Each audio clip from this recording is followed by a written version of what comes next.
The closing bell rang just 15 minutes ago. It's Thursday, June 11th, 2026, and here's the closing print. S&P 500 up 1.59%. Nasdaq jumps 2.13%, and the Dow surges 850 points, up 1.73% to cross 50,000, settling at 50,780.59. But if you're looking at that scoreboard and calling this a breakout, you are entirely misreading the tape.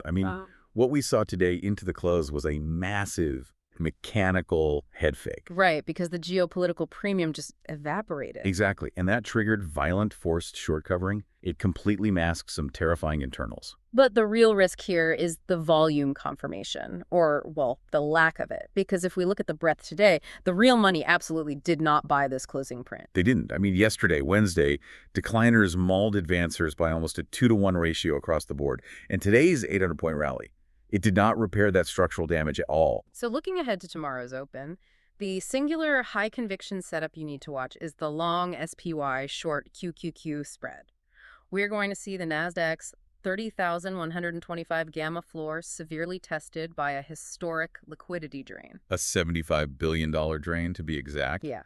But let's back up and decode exactly how we got here. Our mission for this deep dive is to tear through the institutional briefing notes from today's whiplash session. So let's start with the catalyst. Right, the macro headline. President Trump called off the planned military airstrikes on Iran, citing some progress on a fragile ceasefire agreement. Now, strictly focusing on the financial mechanics of that, we're impartial on the politics here. That announcement acted like a pin to a balloon for the war premium. It did.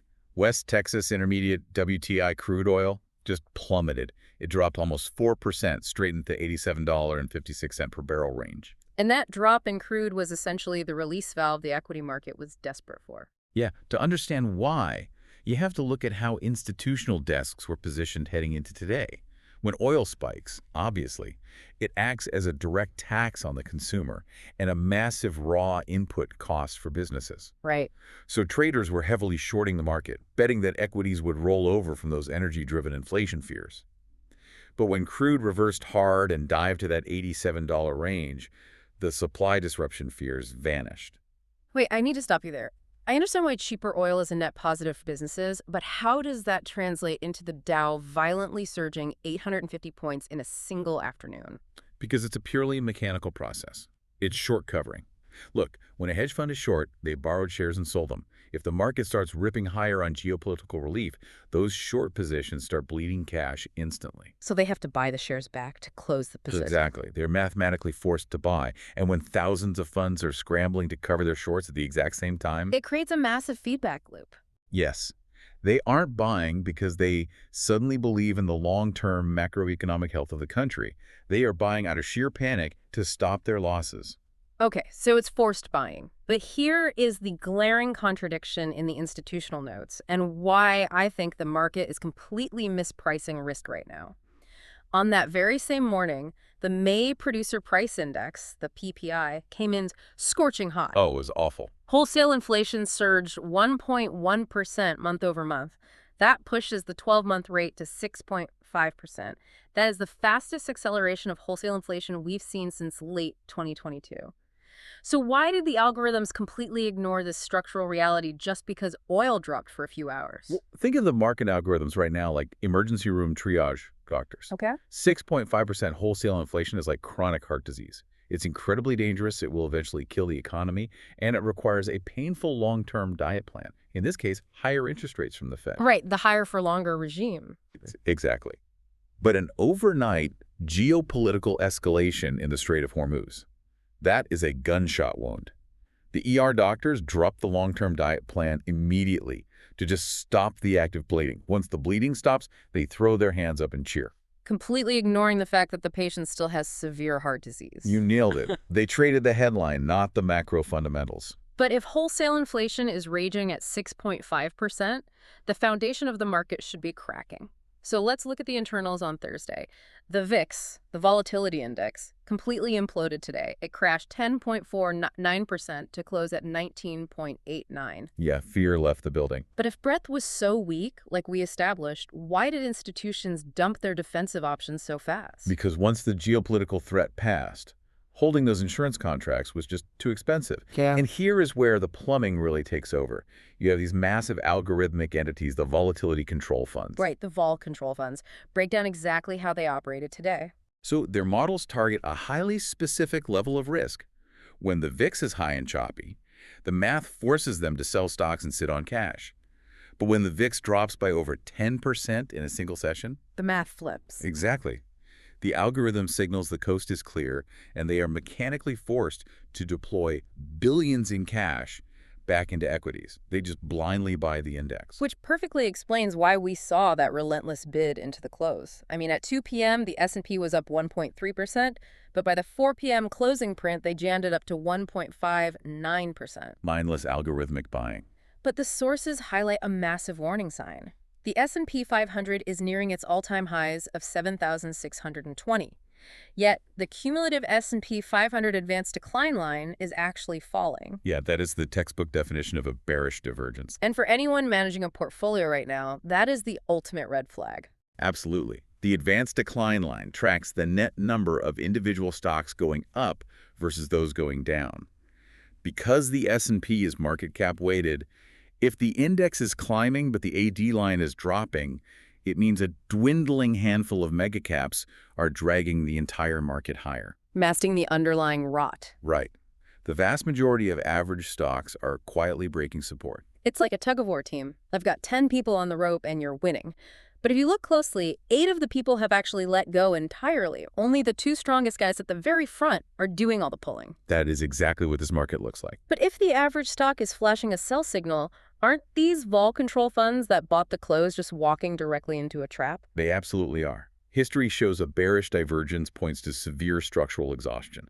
When those 2 strongest guys pulling the rope finally tire out, there's no safety net. So let's zoom in on those 2 strongest guys, because if this rally was highly concentrated, we need to look at exactly which day 2 plays are setting up. And once again, it was tech and semiconductors. Unsurprisingly. Intel surged 10% after getting a double upgrade from Bank of America. Lam Research staged a massive breakout, surging over 10% to hit a brand new all-time intraday high of $359.59. And the catalyst for that conviction was the new research report from UBS. They're projecting global chip revenues to hit $2.38 trillion by 2027. Trillion? With a T? Trillion, yes. And it's driven specifically by the demand for agentic AI. We aren't just talking about chatbots answering questions anymore. These are autonomous AI agents executing complex, multi-step tasks across entirely different software platforms. But the capital expenditure required to build that infrastructure is staggering. And this is where the briefing notes get really fascinating. We saw a massive divergence in how Wall Street reacted to 2 different tech giants today. The Oracle and Adobe split. Right. Let's look at Oracle first. Despite announcing an $85 billion jump in their backlog, Oracle plummeted almost 12% to $176.44. A brutal haircut. The street completely panicked over their $70 billion CapEx plan to build AI data centers. But then you look at Adobe. Shares fell during the regular session, but they delivered a blockbuster after-hours earnings beat. They raised full-year EPS guidance past consensus to between $24.35 and $24.45. And this sets up completely opposing day 2 plays for tomorrow's open. Let's start with Oracle. The market violently punished them for the upfront cost of building infrastructure. But you have to ask why a 12% drop is actually a high-conviction buying opportunity. Right. The notes call it a mean reversion scalp opportunity. Why step in front of that falling knife? Because you have to understand who is actually doing the selling. Institutional funds have strict automated risk limits. When a mega cap like Oracle drops 10 or 12% on an earnings shock, risk managers force these funds to sell to limit exposure. It's the weak hands getting washed out. Exactly. And once that forced selling exhausts itself, the stock is trading at an artificially low price relative to its fundamentals. I mean, Oracle still has an $85 billion backlog of guaranteed future revenue. The fundamental demand is completely intact. So smart money steps in to scoop the stock back up toward that $185 level. Right. And on the flip side, you have Adobe, which proves that companies are finally monetizing generative AI software right now. Yeah. They aren't just building data centers. They're selling actual AI tools and boosting their EPS today. which primes Adobe for a potential short squeeze at the open. Anyone betting against Adobe's monetization is going to be forced to aggressively buy back those shares. But taking a step back, the irony here is glaring. Wall Street punished Oracle for spending the money to build the exact hardware the world needs, but aggressively rewarded Adobe for cashing in on the software side. Is the market's patience for quote-unquote building AI running out? I'd argue it's an undeniable shift in psychology. We're transitioning from the build it at all costs phase into the show me the money phase. Ah, because of the inflation data. Exactly. Remember that 6.5% wholesale inflation. In a world where the Fed has to remain hawkish, borrowing money is incredibly expensive. Wall Street is telling hardware companies, we love AI, but no more blank checks. We need to see immediate ROI. Which brings us to the ultimate liquidity black hole entering the tech sector right now. We've established that a dwindling handful of tech megacaps are propping up the S&P 500.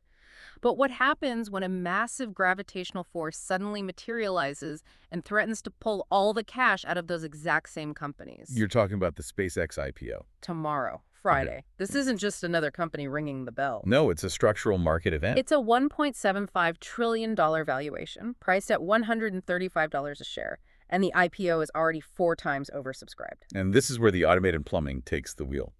Because of the sheer $1.75 trillion size of SpaceX, the Nasdaq enacted a fast-track inclusion rule. Walk me through exactly how that fast-track inclusion works mechanically, because it sounds like passive funds don't actually have a choice here. They absolutely do not have a choice. A passive index fund, like the QQQ, which tracks the Nasdaq 100, operates by strict mathematical rules. They have to hold shares in exact proportion to market cap. When the Nasdaq adds a $1.75 trillion behemoth immediately, the pie has to be recut. And they don't just have $75 billion in cash sitting on the sidelines to buy the IPO. Exactly. To make room for SpaceX, they are mechanically required to shave off pieces of their existing holdings. Meaning they have to blindly sell their biggest winners, Apple, Nvidia, Microsoft. Yes, intense forced selling pressure. Not because there's anything fundamentally wrong with Apple, but simply to free up the massive amount of cash required by the index rules. But there is a massive twist regarding the S&P 500. The S&P Index Committee refused to waive their standard seasoning rules. They essentially said, SpaceX, you have to wait your turn and prove profitability for multiple quarters before you get in. Which means S&P 500 trackers, like the SPY, are completely shielded from this liquidity drain. And that sets up the arbitrage trade we mentioned at the top of the show, the long SPY short QQQ spread. Right. If you're a trader, you know capital is going to be mechanically drained from the Nasdaq megacaps tomorrow to fund the SpaceX buys. So you short the Nasdaq. But because the S&P 500 funds are contractually forced to sit on the sidelines, the SPY index is shielded. So you go long in the SPY to hedge your risk. The scale of this is just hard to wrap your head around. It's like a massive new planet suddenly materializing in our solar system, and its gravity is so strong it literally rips moons away from Jupiter and Saturn. So looking at tomorrow's open, are fundamentally healthy tech giants going to bleed out purely because algorithms are contractually obligated to buy Elon Musk's rockets? In the short term, yes. Yeah. Tomorrow will not be a normal trend continuation day. Typically, an 850-point key reversal on the Dow carries momentum. Yeah. But that $75 billion of capital that physically needs to change hands will severely distort intraday mechanics. And test those critical technical levels. Exactly. Specifically, the options gamma floor on the Nasdaq at 30,125. Break that down for someone who understands basic options but doesn't manage an institutional desk. What exactly is a gamma floor, and why does that 30,125 level matter so much? Think of a gamma floor as a massive, invisible tripwire set up by market makers. Market makers sell options to retail and hedge funds, but they don't want the actual risk of the market crashing. So they constantly buy and sell the underlying stocks to stay perfectly delta neutral. Okay. At that 30,125 level on the Nasdaq, the mathematical formula they use to hedge suddenly flips. Flips how? If the index falls below that line, the put options they sold suddenly become highly profitable for the buyers, which means massive losses for the market makers. To protect themselves, they are forced to aggressively short sell the actual Nasdaq stocks. So if the weight of the SpaceX IPO drags the Nasdaq below that tripwire? Market makers unleash an avalanche of mechanical selling, accelerating the crash. Meanwhile, the S&P 500 has a similarly critical support line drawn in the sand at 7,310. So if you're managing an active portfolio and you just saw Thursday's massive 850-point jump, your instinct is probably to buy the breakout. Which would be a mistake. Right, because the internals are screaming the opposite. Now you know the truth behind the closing print. Thursday wasn't a sign of deep economic health. It was a temporary sigh of geopolitical relief, a rapid drop in oil triggering algorithmic short covering and vol control fund buying. Completely masking a scorching 6.5% wholesale inflation reality, You have a top-heavy tech market suffering from a glaring bearish divergence. where the average company is already breaking down. And all of this is happening right before a $1.75 trillion IPO acts as a giant vacuum on market liquidity. The playbook from the institutional notes is clear. Keep your positioning defensive. Do not chase this tech rally into the close. And, when you piece all this together, the algorithms ignoring inflation, the vol funds blindly buying, and the index funds forced to dump Apple for SpaceX, it forces us to consider a much larger, frankly unsettling reality about where this is all heading. What are you seeing? Well, we talked about UBS projecting a $2.38 trillion market for agentic AI by 2027. Right now, human traders are anticipating this SpaceX rebalance and setting up arbitrage trades. But what happens in 2 years when fully autonomous AI trading agents are managing institutional capital? Oh, wow. If index algorithms blindly and predictably sell Apple to buy a new IPO based on a rigid rule, these highly advanced AI agents will learn to front-run those exact mechanical rebalances in milliseconds. It completely removes human valuation from the equation. Exactly. Are we heading toward a market that is entirely run by machines fighting other machines? If one algorithm is contractually forced to sell and an AI agent knows it and shorts the stock milliseconds prior, the actual underlying business, how many iPhones Apple sells or how much software Adobe licenses, becomes completely irrelevant to the stock price. So we're entering an era where you are no longer investing in a company's cash flow. You're simply placing bets on which AI can exploit the market's plumbing the fastest. Are we analyzing the businesses or are we just pray for the algorithms? It's definitely something to think about the next time you hear everyone cheering a massive rally, because when you're at the top of the roller coaster, the view is spectacular. But if the mechanic on the ground is waving a red flag, you better make sure your harness is locked tight. A vital reminder for tomorrow's opening bell. Thanks for joining us for this deep dive. We'll catch you on the next one.